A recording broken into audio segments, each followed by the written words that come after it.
Today is the final installment in my collaboration with Colonial Williamsburg's Williamsburg brand. To close out the series, we are diving into the world of 18th century fashion and textiles with Neal Hurst, Curator of Textiles and Historic Dress at the Colonial Williamsburg Foundation. Neal is a leading authority on historic clothing and textiles, and his work uncovers the intricate artistry and craftsmanship that defined colonial era garments.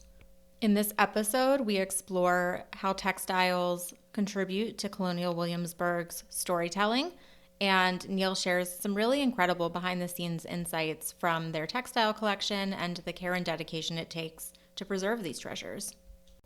So join us as we unravel the threads of history. Welcome to Grandma's Silver, where tradition meets today. I'm Allie, your host and the founder of the Grand Millennial Lifestyle. Here, we blend aesthetics with nostalgia, engaging in conversations with lifestyle brands, designers, and more to rediscover the timeless charm of the past. Join me as we journey from home to heart, illuminating the past and polishing the present with the gleam of Grandma's silver. Well, Neal, I'm very excited to chat with you. Very curious because this is such an interesting field. And I also know that it has a lot of its own areas of specialty and intricacies. So could you go ahead and just tell everybody who you are, what your role is at Colonial Williamsburg, and then also perhaps a bit of how you got into this line of work? Yeah, sure, absolutely. Well, my name is Neal Hurst. I am the curator of textiles and historic dress at the Colonial Williamsburg Foundation. Basically, I oversee the collection here at Williamsburg that encompasses textiles and clothing, historic clothing. And that essentially means caretaking for it, purchasing objects, and building that collection. So we have a good understanding of what individuals are wearing and what kind of textiles they're using on a daily basis throughout the 18th and early 19th century.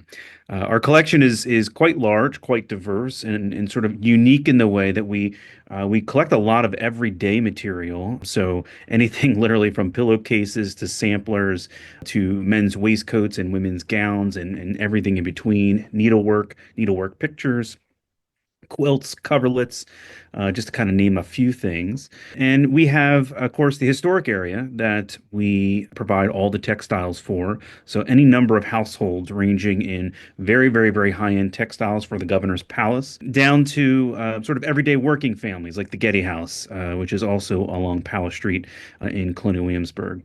But we also have our art museums. So we have a very large textile presence there. It has three galleries. One gallery, the McCarl Gallery, is dedicated to the display of quilts, flat textiles, mostly quilts right now. And then we have the Alamo Gallery, which is currently an exhibition on schoolgirl needlework. And then we've just added a third gallery, the Gilliland Gallery, and that one in particular is dedicated to displaying our costume collection. So we kind of have dual purposes, working in the historic area and in the museums. I got interested in this sort of at a very young age. Growing up in southeastern Pennsylvania, sort of surrounded by history, a friend of mine who I was going to school with, we wanted to go to this reenactment that we saw advertised at school. And so we did, but it was raining. But the guys of that unit, it was a civil reenacting unit, invited us out to their meeting and said, if you guys are interested, we're always recruiting people to come to do this as a hobby. And so we said, sure. As, very young middle schoolers and high schoolers, not with a lot of change in our pockets, we were spending pretty considerable amount of money on these reproduction uniforms. But as we were sort of avid museum goers, we realized that the uniforms that we were buying didn't look like anything that was in the museum. And so at that point, we also found it was cheaper for us to buy paper patterns and fabric and make our own. And it just kind of spiraled from there, I guess you could say. And I just had a very good, very, very good at sewing, turned out, didn't realize it at the time. and just sort of led me down this career path. I graduated from high school and then moved down to Virginia, where I started college initially, but then soon after left, just really wasn't ready for it at that point. And then began working for the Colonial Williamsburg Foundation for the first time. There, I apprenticed as a tailor. I did so for 7 years and received my journeyman's papers from the Colonial Williamsburg Foundation. Decided to finally go back and finish my schooling, and went to the College of William and Mary and have an undergraduate from there. And then to really hone in on textiles, I went to the University of Delaware's Winter program in American Material Culture for my master's degree. Eventually made my way back to Williamsburg, where I'm now the curator here. So it's kind of been sort of a circular path back home, I guess, but not necessarily working in front of the public as I was for nearly 7 years, kind of working a little bit more behind the scenes, but caretaking for those antique objects that are in the foundation's collection. Which number around 10 to 15,000 pieces, depend how you count them. So we have quite a large collection here. Now, one of the things I wanted to ask you, and because you've said the word collect, Yeah. and my background is all over the place, but one of the things includes archaeology. Mm, And in prior conversations with folks from Colonial Williamsburg, archaeology makes sense in the context of the conversation, right? Porcelain, you see that when you dig that out of the ground. And it's not unheard of to find scraps of material in archaeology, but it sure. is much less typical to just pull an entire dress out of the earth. So could we talk a little bit about how you are building those collections, what that process looks like? Because of course, creating that archive and those collections looks very different than a lot of the other archives at Colonial Williamsburg in its sourcing. Yeah, absolutely. Colonial Williamsburg has been collecting almost 100 years now. In 2026, it will mark the 100th anniversary of Colonial Williamsburg, and they were collecting really from the get-go. Textiles themselves weren't initially they were important, but namely because they wanted to show what period rooms looked like, and of course that includes a variety of textiles. So they kind of had a very different way of collecting early on.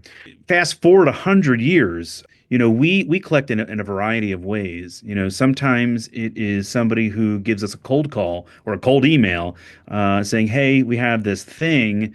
Would you mind just taking a look at it for us? And is it what we think it is?" Sometimes it is, sometimes it isn't, and we're able to help those individuals out in terms of telling them what it is. Other times we are acquiring things through antiques dealers. There's quite a few individuals who sort of specially work in just textiles, even though there's not many anymore.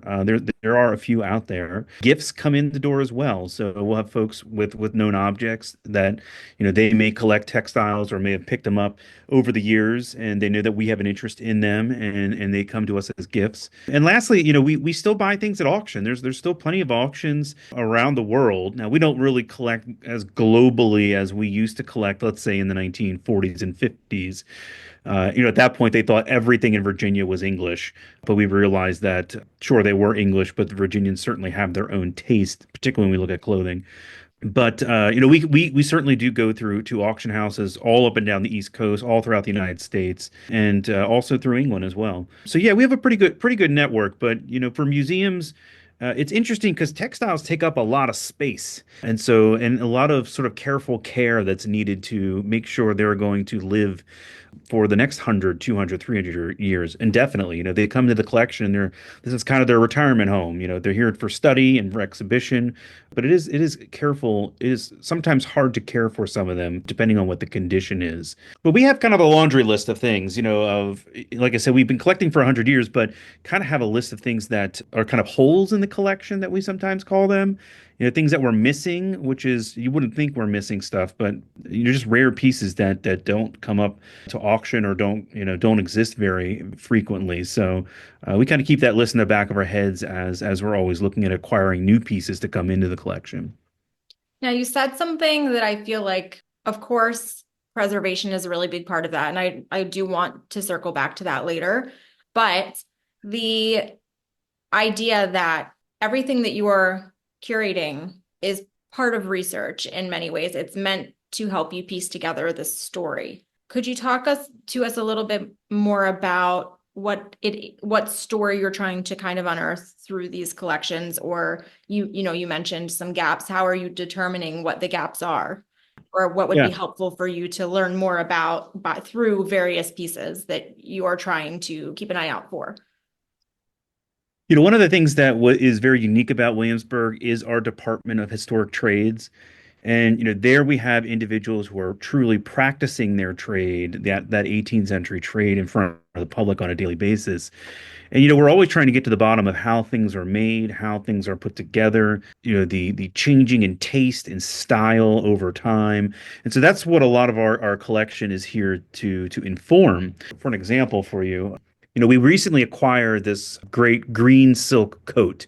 If you just saw it, it would just be, it's kind of a typical set. I mean, yes, it's old, it's 250 years old and in pretty good shape, but it is very different when you look at it on the inside, and it has a very interesting and different method of construction that is otherwise, to this point, as far as I know, not documented anywhere else. And so the whole reason for us acquiring this garment is for its peculiar construction techniques.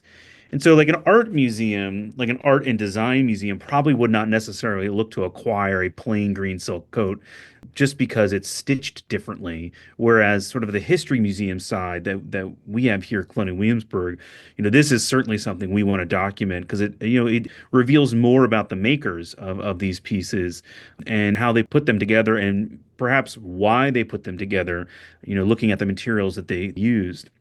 Now, in terms of holes in the collection, the study of fashion history has greatly changed over the years. And we were kind of at the beginning of it in the 1930s. There was sort of a early 20th century, 19 teens look at fashion history, but it really wouldn't be until about the 50s and the 60s where we really sort of start building the sort of historiography, laying those foundational bricks of the study of dress. So with that sort of just beginning when we started, we know a lot more 100 years later about the history of fashion and some of these interesting and peculiar fashions that happen at different points in time. So, for example, we have a great collection of women's dresses from the 18th century, particularly what they call the robe à la française, or the sack. The English would call it a sack back gown. So essentially a gown with loose flowing pleats from the back of the neckline, very dramatic looking, particularly if you're going to, let's say, a ball or something. But at the end of the 18th century, the sackback sort of is bookended with a style of gown called a robe à la Piedmontaise or Piedmontese. And it's just a blip. I mean, it's a couple years, maybe not even 10 years that this style of gown actually survived or was worn, I should say. And very, very, very few survive. But 2 years ago, we were able to finally acquire one. And it really neatly bookends the sort of style of the 18th century for us before we start moving into these more neoclassical styles. But there's only probably six in the world. I mean, they're very, very, very rare. And so we were very lucky to be able to acquire that to sort of bookend that end of our collection for the 18th century. So there's things like that we're always looking for. And likewise, we don't necessarily collect everything that's in the best condition, if that makes sense. Yeah. Because construction tells us a lot. There's a wonderful neck stock that we had purchased a few years ago, I think prior to the pandemic. Pretty normal everyday neck stock. It's velvet, it's pleated for the 1830s. But the backside of it is kind of like just destroyed. It's falling apart. And so this very intricately pleated velvet neck stock, which we would never have known how it was actually put together. We have sort of this ability to see the inside of it, to see how somebody would have actually sewn it together. So again, we acquire sort of quite the spectrum of things to sort of fill in those gaps as we see fit. But the curator creates the collection to a certain extent, so it's going to be that guiding light to build and fill out, but also to deaccession items that perhaps no longer fit in our collecting parameters as we see fit, moving forward through time. And it's so interesting because you touched on, it's not always I use quality loosely. Quality, I think, you mentioned like a design museum might not be as apt to display something that isn't eye-catching, whereas a history-based space is not necessarily looking at the beauty in the traditional sense. Right. No, absolutely. Going off of that, and we mentioned, you mentioned quilts earlier, and so I had this on my mind a while back. I spoke with someone on the podcast about the history of quilts and just quilts in general. And I realized how murky that is because quilts in particular are a literal patchwork of history. You might have a lot of repurposed material, reused material. And I have to imagine, especially because it was a sort of forced sustainability, like colonial America didn't have Prime. They couldn't click a button and have fast fashion. How much of that plays into the research process? Like, where do you start when you know that things may not be in their original state and trying to kind of dissect the history based on different components of it? I don't know if that's the right way to phrase that, but does that Yeah, make sense? no, no, that's a great question. And, frankly, if we have a garment that comes into the collection that isn't altered in any way over its life, it's almost like a red flag. It is so unusual to find garments that have not been altered somewhat over their livelihood. Our great, great, great, great grandparents, however many it needs to be to get us back to the 18th century, were far more savvy about upcycling their clothing than we will ever be, as you mentioned, sort of fast fashion. But, they view the purchase of the textile, which is generally going to cost more than you're going to pay your dressmaker to turn it into a gown or fabric to be turned into a man's suit. The fabric is generally worth more than the labor itself. But I think on the flip side, though, what we don't see any longer as consumers who might be buying something off of Prime is the quality. The quality of their textiles were also way more better than what we have today. Because I think, as individuals in the 21st century, we assume that if it's made by a machine, it has to be better than something that was made by hand. We're too quick to forget that the machines were designed to imitate what the hands can do, but it doesn't necessarily mean it's going to do it any better. It just does it faster and more efficiently because the demand is there. So, like, for example, we have a number of gowns in our collection that were made in the 1750s, sometimes even as early as the 1740s, made up into a gown. It may have been like retrimmed in the 1770s or 1780s, or maybe even the front reshaped in the 1780s when the center front closing style of gown came into fashion. But when that generation was done with it, they packed it up and stuck it back into a trunk. And it probably sat there, for another 30, 40, maybe even 50 years. But in the 1840s, there's this resurgence in fabrics that look like, particularly printed cottons that look like the silks from the 1740s and 50s. So those grandkids, great grandkids, are going into great grandmother's trunk, digging out that gown, and they're realizing that, look, this is the same stuff, almost the same stuff, but it's actually in silk. It's even nicer. And then cutting apart that gown, refashioning it, upcycling it for them to wear in the 1840s and 50s. It's really common. And so when we bring a gown in like that, we're looking for things like, was the waistline moved? Was the garment originally closing on the center front with what was called a stomacher, this triangular piece, which was popular for the majority of the 18th century? Was it made to close center front, which came in popularity in the last quarter of the 18th century? Is there machine sewing in this anywhere? Because there shouldn't be for something that was made in the 18th century. Things like darts, vertical darts to, let's say, refit a garment over a corset. Are they present anywhere? Has the front line reshaped to fit it over a corset? So, there's certainly a sort of a toolkit to look at these garments when they come into our collection to kind of determine when and where these things were produced. Same thing with quilts. For dating the quilt, we're looking at the latest fabric that we see in it, not necessarily the earliest fabric, as you said, because they upcycle and reuse things. It's a little harder on the earlier ones because, prior to the cheapening of cottons and those things becoming much more readily available for consumers in the 19th century. They primarily did whole cloth quilts. So it's just one big piece of fabric that's quilted into various patterns. Those tend to be a little harder, but again, the textile in all of these things is what really remains true. That's really becomes the key on the dating because the textile might be from 1740, but it's in the style of the gown's been recut into the style of the 1770s, and then maybe recut yet again in the 1840s.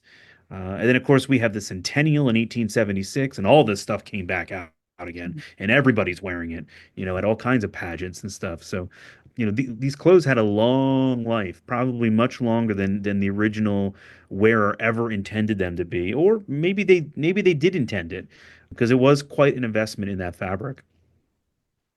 You mentioned looking at the dress in particular, Yeah. the darts, if the neckline had been moved. Textiles are super not my background, so perhaps this is a silly question, but how do you know when you're looking at a dress, as an example, where your starting point is as far as figuring out what would be original? Like, how do you know what neckline to look for Hmm. based on what it should be versus what it now might look like? Yeah, so the first thing that I tend to do is first, as I mentioned, just look at the fabric. What can we tell from the fabric? What resources do we have and have been published that can help us perhaps date that fabric one way or the other? Maybe the Victorian Albert Museum in London has a another similar dress, but they have a provenance to the wearer. So some of that that research, the history aspect, may come in with it and help us. But the other thing we look at quite a bit is for like needle scarring, where we see stitches or fold creases where they used to be, but have been, flattened out to help put together another story. Looking on the inside of the garment, what's going on with the lining? Can you see a campaign of earlier or later the waist rising up? Generally, we're looking at the waist rising throughout the 18th century. Many gowns tend to have their waist sort of unpicked and then brought up to just bring them into fashion again. So, but we can see that if the gown maker was a good one and didn't cut out all that extra fabric and left it in there, we can also oftentimes piece back together what this garment actually looked like.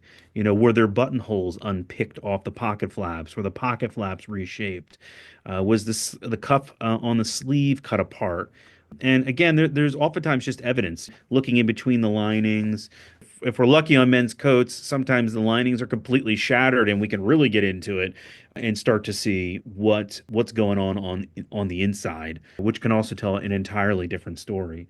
We have a great coat that survives in our collection that was worn here in Williamsburg.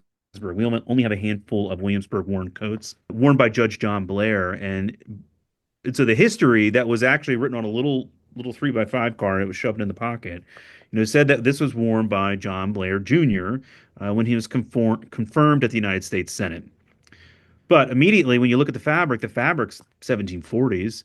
That's 40, 50 years earlier than what being confirmed. There was no Supreme Court in 1740. But when we take a closer look at it, we realize that the coat's been updated. So the coat, in fact, actually was his father's, Wow. John Blair Sr., who was a member of the Governor's Council here in town. It originally had buttonholes from neck all the way down to the hem, so a very conservative, sort of business-like coat. But when John Blair Jr. Inherited it after his father died in 1771, he had it updated to bring it a little bit more into fashion in the early 1770s. So the buttonholes that went from neck to hem now ended at the waist. Pocket flaps were reshaped. The front of the coat was reshaped a little bit. So all of these things that kind of updated into style in the 1770s, but the reality was he's wearing his dad's coat. It had a much longer life. So, not only the overthrow of the crown to through independence to the inauguration of the first Supreme Court justice. Wow. Now you mentioned that there's only a handful of, which I think most myself and anybody listening would suspect, there's only a handful of articles of clothing that are directly from Williamsburg. Yeah, just a few. So understanding that, how are you using these pieces to understand Williamsburg? Yeah, good question. They sort of fall into a much broader category of, it's like one piece of a larger puzzle. So here in Williamsburg, we have great resources on the city itself, and we've been sort of digging on them since 1926 when we first started the reconstruction of the historic area with the palace, the Capitol, and the Raleigh Tavern. One of the most important ones is the York County estate inventories. So, sort of tragically, if you walk down the Duke of Gloucester Street, the main drag in the 18th century, on one side of you is James City County, and then on the other side of you is York County. Literally, the county line goes right down the middle of the street. During the Civil War, the Confederate government requested that the old archives of these counties to be sent to Richmond. So James City County complied, sent their records to Richmond, but York County did not. And so James City County lost all of their records. They were burned in 1865.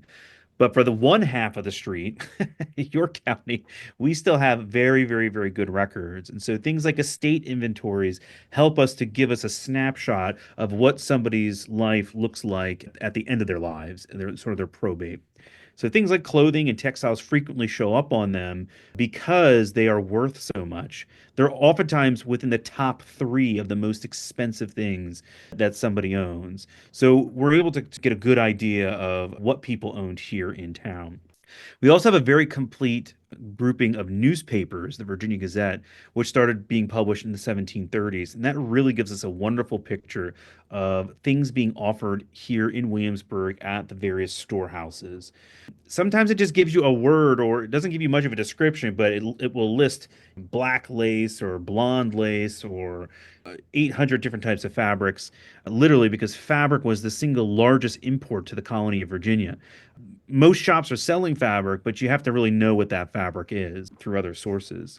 Another sort of way we're able to get into figuring out what people are wearing here in town is through personal papers. We have great collections of individuals who lived here in town who discuss clothing or who discuss textiles or leave us receipts from buying specific things. So we can kind of figure things out that way.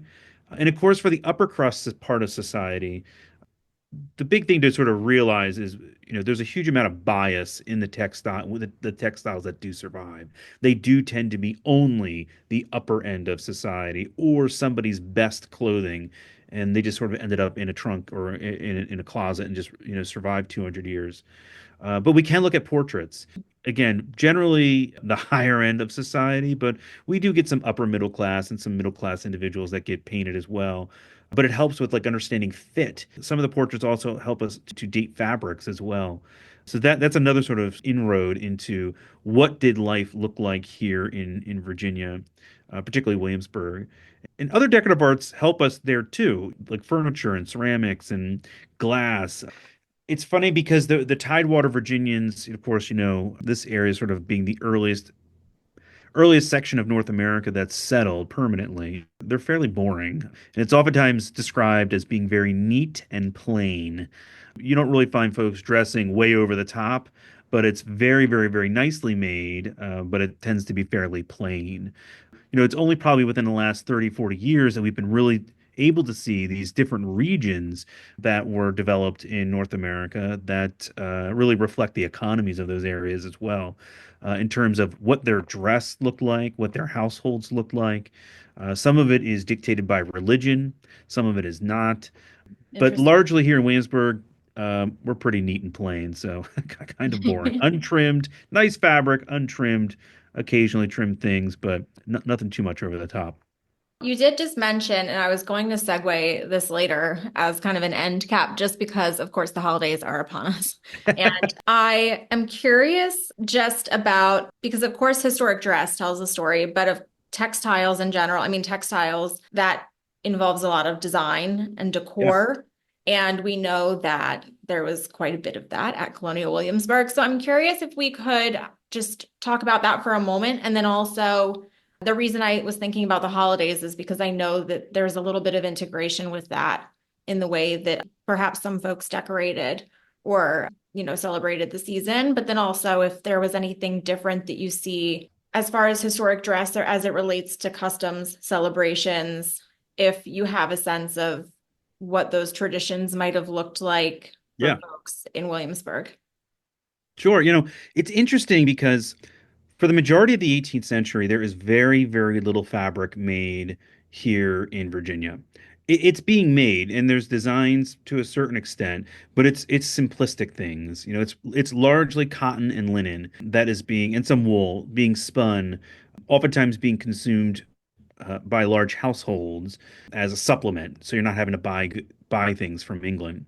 But largely, when you come to Virginia in the 18th century, prior to 1776, you're standing in England, and we are England's one of England's greatest consumers. And so the vast majority of the fabric that an individual would have been purchasing living in Williamsburg would have been imported from England. Very little. I mean, there's a little bit, but not much per se on the open market in terms of homespun or domestically produced things. The England's economy solely runs on textiles, and it's one of those things we seem to forget. It's interesting. As we go through different election cycles and things, we hear about different groups. Like the auto workers and things like that. But for the 18th century, it is the textile workers that are just driving the English economy. And it's mainly through the production of wool, which England has just dominated, and the production of silks. And it's just really, really refined, and they really know what they're doing with the production of those things and selling them all over the globe. So in terms of the holidays, though, it's a little bit different compared to how we kind of view the holidays in the 21st and 20th century. Christmas Day is truly just is a religious holiday and really reserved for the church and the services that are taking place. The subsequent 12 days of Christmas afterwards, leading up to the Epiphany on January 6th, this is where we really see the bulk of our feasting, fox hunts, balls, weddings. It's a very, very, very popular wedding time for individuals, particularly in Virginia. And so this is really becomes a highly social time after Christmas until about January 6th. It does certainly bleed over into January a little bit and a little before as well. But the agricultural calendar of Virginia is really what is driving this. By the time we get to December, tobacco is done and it's being exported back to England. So you have a little bit of that relief. You're not having to worry about getting things shipped back to England. But weddings are very popular. So we have folks coming into the city buying wedding clothing.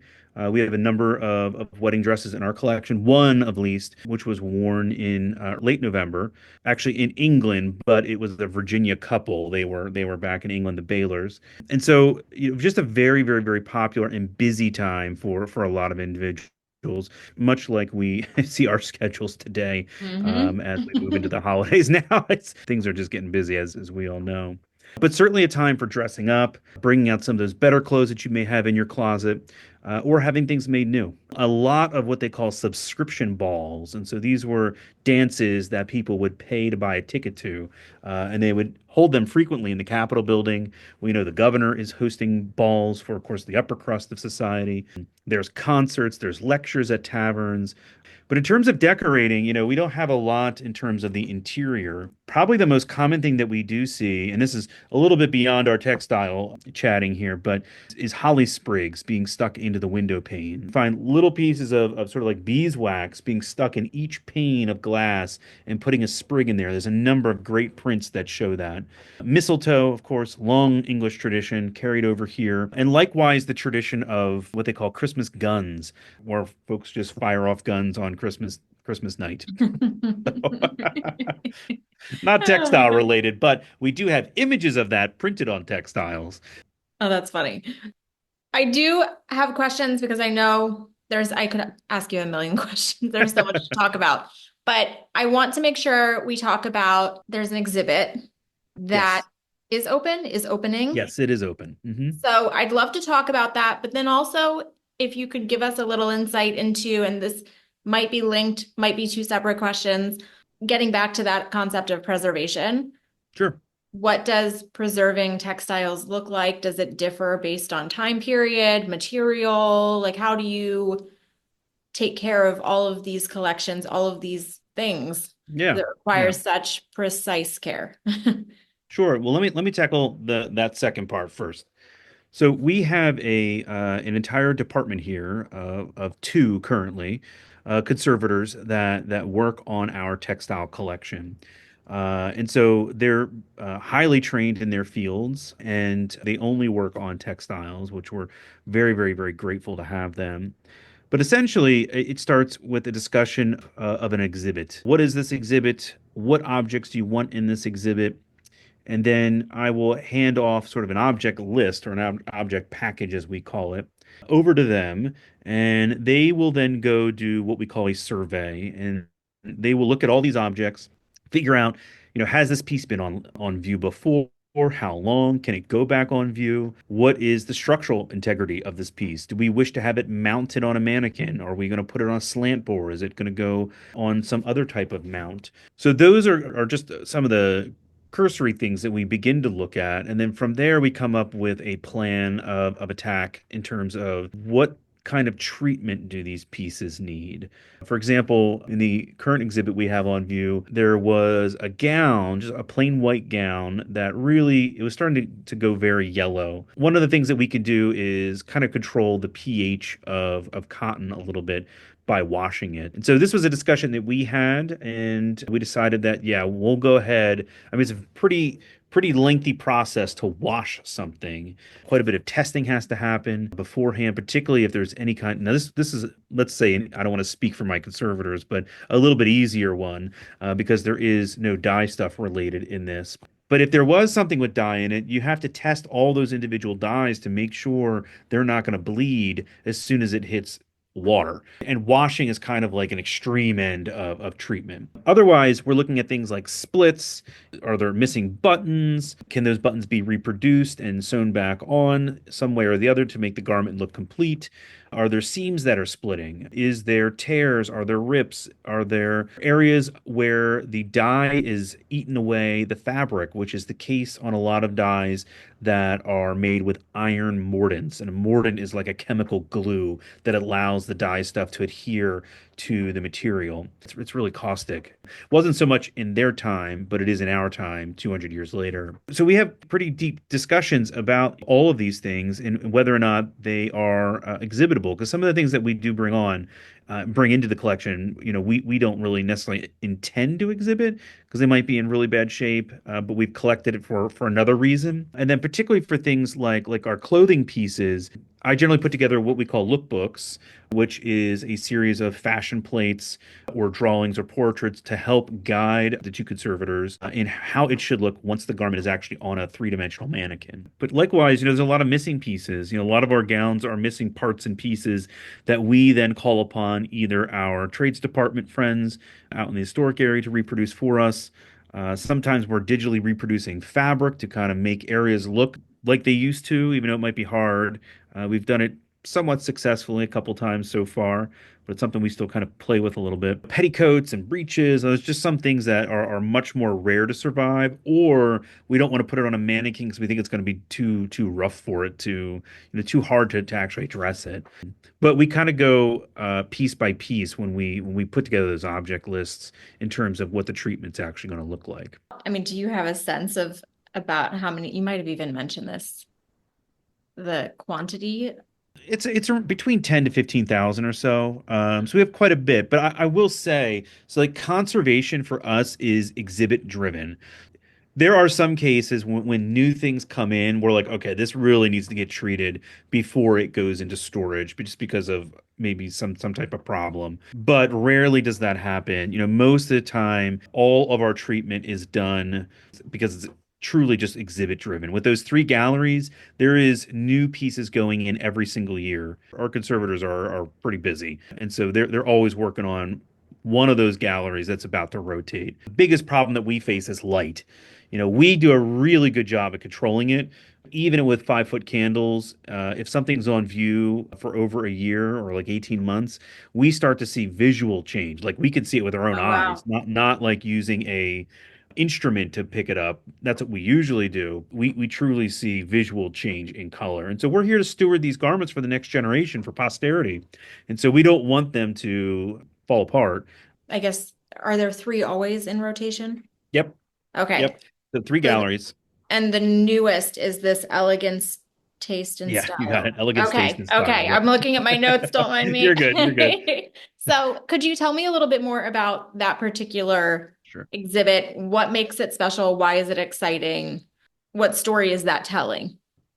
So, Elegance Taste and Style, the Mary D. Deering Fashion Collection, opened up earlier this year, and it is a story of a single person's collection, Mary Deering, who was a private collector and an extensive collector of costume or clothing. And her collection ranged from as early as about 1700, and she collected up to the present day. But what happened was, and unfortunately very tragic, Mary, she's still alive, but sadly she suffered from a very large stroke back in 2017. And Mary had never married. She never had any kids. Both her parents have passed on. Here, this collection was just sitting in her house. Colonial Williamsburg, being long friends with Mary, they took the collection on to steward it on loan. It's still on loan here, just to caretake for it, and to make sure it was in in safe space for it to be stored. And so when that happened in 2017, we knew that this gallery was going to be coming online, and we thought of what would be a better way to sort of celebrate Mary as not only a amazing collector, but also an amazing educator as well. She has a long career in education. So Mary is born in 1952 in Germany. Her parents are American. Her father was deployed to Germany to help rebuild Germany's post-war agricultural systems. So she was sort of only there for her really infant years, and then came back and moved to Maryland. Fast forward to her 16th birthday, her great aunt gave her a trunk of clothing filled with Edwardian clothes, so sort of late Wow. 19th, early 20th century, and it just ignited this spark in her and this interest in collecting. And so for the next 45 years, she built this massive collection of clothing. And just to give you an idea, so Colonial Williamsburg, we just took on the pre-1840 clothing. And you're probably asking why 1840? Basically, our decorative arts collection stops at 1840. We don't collect beyond that. And so just that collection alone is about 800 pieces. The collection that goes beyond that was into the thousands. We drove up to Northern Virginia, collected the pieces, brought them back, processed them here, assigning our tracking numbers to them. Going through this huge collection allowed me to start coming up with some ideas in terms of themes. The first theme kind of just introduces who is Mary Deering, because most folks have never even heard of her. And the second theme is sort of her early collecting years, looking at objects that she collected post 1968 to about 1976. And so Mary went to Beaver College in Pennsylvania, which is now Arcadia University. She also earned two master's degrees, one from George Washington University, one from the Courtauld Institute in London. And she worked as the first curator for the Red Cross Museum in Washington, D.C., right next to the White House. Soon after she left the Red Cross, she began teaching for the George Mason and Smithsonian program, which was a decorative arts program. Sadly, it has now gone defunct, but she taught fashion history using her collection. And so, one of the things her students always remember is her bringing in many of the objects that we have on view to teach them about, oh, well, this is part of the 1750s to 1800 section or the 1800 to 1820 section. So many of the pieces in her collection would venture into the classroom and be used there.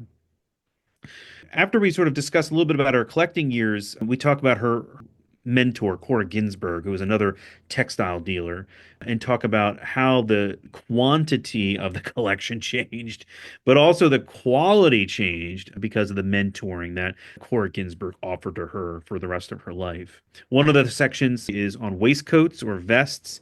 Mary has a very large collection of them, and it's kind of a traditional museum chronological take on how the vest changed or the waistcoat changed from this 18th and 19th century. And then just another sort of larger look of just things from her collection. There's so much to choose from. And what's nice about Mary's collection is it's not limited to just the higher end. It includes many everyday things too. So it's nice to have that sort of balance Hmm. and not just the sort of upper crust of society. It's funny you mentioned the waistcoats. I saw a photo and I actually took a note because I was looking at, firstly, beautiful, but Yeah. it said it was a waistcoat from perhaps around 1790. And it was this beautiful floral detail. It was kind of a mint green with a floral detail. And I Yeah. had to laugh because I was thinking to myself, I think I just saw something like this, very similar, somewhere modern.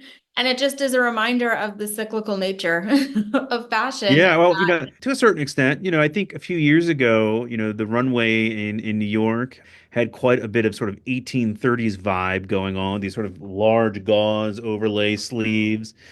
So yeah, of course, all this stuff is comes back and around. Whether it's the Yep. textile styles, which is generally more the case than the actual fashions. We're such a casual dressers now compared to how folks dressed even 100 years ago.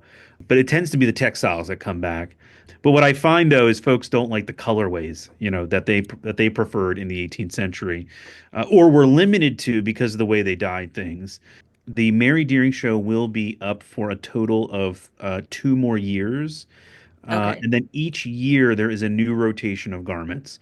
So come late January, the gallery will close for about 2 weeks, and we're going to rotate a new 50 garments into the gallery itself. Over 3 years, we're showing about 150 pieces of her collection. But the show will close in January of 2027. One of the things I was definitely curious about, well, this is legacy based, so kind of twofold maybe, but are there any lessons that you're seeing in the craftsmanship of 18th century design that you feel like is either applicable or that you hope folks take into consideration for more modern textile use? Hmm. Yeah, it's a good question. The thing that always astonishes me looking at antique fabrics is the quality. I mean, now granted, there is a whole class of textiles that really don't survive, but generally speaking, the quality of them is just amazing. And it's just undescribable compared to what is available to us today. I oftentimes tell the visitors here at Williamsburg that there's truly more fabric available to our 18th and 19th century counterparts if we remove all the synthetics than to what's even available to us today in the 21st century. But we're not very savvy textile consumers anymore, and our ancestors were. But also, as I mentioned before, just always remembering what our hands can do. I think people are always astonished at the quality of an 18th century man's shirt, where there's something like, 20, 30 stitches per the inch in the seaming of it. And folks look at it, we'll show it to visitors and they think, oh, that's just machine made. And it's not. No, it was done by somebody's hand. But you also have to have the quality fabric to do that as well. And it's just not available anymore. Nobody produces anything like it, particularly in linen. Nobody wears linen anymore for that matter. These things were made by hand. They're humans. They were trained. They're well trained, and they made their living off of it. The trades that do it now, we value the time far more than we did back then. Back then, you could find a gown maker or a tailor on pretty much every corner here in town. They're one of the most common trades in the city. But today, trying to find somebody who could do it is very difficult. I can barely find someone to hem my dresses, let alone make me a gown.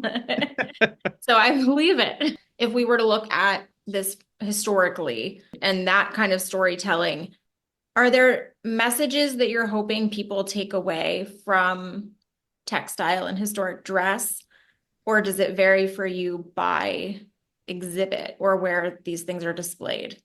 Yeah, it certainly varies by the exhibit. So, Elegance Taste and Style, for example, we have sort of dual stories going on there. One is this story of the collector, Mhm. but the other part of the story is sort of just is fashion history, is educating the guest that walks in the door of what did people wear in 1820? What did people wear in 1770?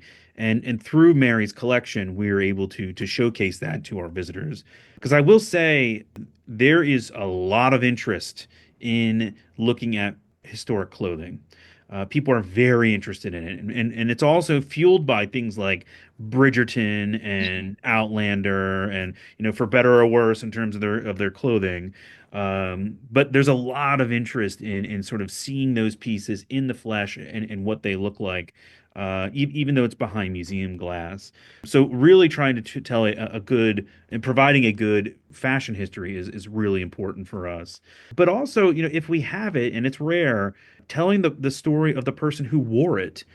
Provenance is always fantastic, and we have quite a few garments with histories to them. And so if we're able to tell those histories too, also including them. And one of the things that we've done with this exhibit is we know there's a lot of unknown histories, and a lot of individuals whose clothing that don't survive, things like the enslaved, things like Native Americans.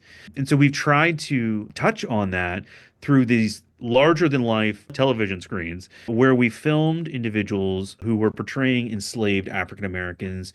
We have a Native American delegation that we know came to the palace in 1774, along with working women, children, and tried and film them in real time dressing. Because one of the most common questions we get is how long does it take somebody to dress? But this also shows the privilege of somebody who gets to be dressed. And that's the other thing that we're trying to show. Like the governor gets somebody to dress him. The governor's wife has somebody to dress him. But the average everyday working woman, she's probably dressing herself. Very, very different sort of ways of viewing dressing at that point. Likewise with our Native American interpreters, they're dressing each other as a tradition versus dressing singularly. So we're able to capture a little bit more and go a little bit more beyond the exhibit with this great sort of 30-minute video that we put together of seven different vignettes of different individuals dressing or groups of people dressing throughout Williamsburg. I love that. And it's such I mean, it goes back, right? I mean, all of this is meant to enhance history or your understanding of history. It's something we relate to. We, for the most part, still get dressed every single day. Hmm. Now, what we put on is very different, but we still have this ritual of getting dressed, just like our counterparts did 10, 20, 100, 200 years ago. So, a silver tankard may not be relatable. A mahogany dining room set may not be relatable, but getting out of your pajamas and putting your clothes on certainly is relatable to somebody in the 21st century.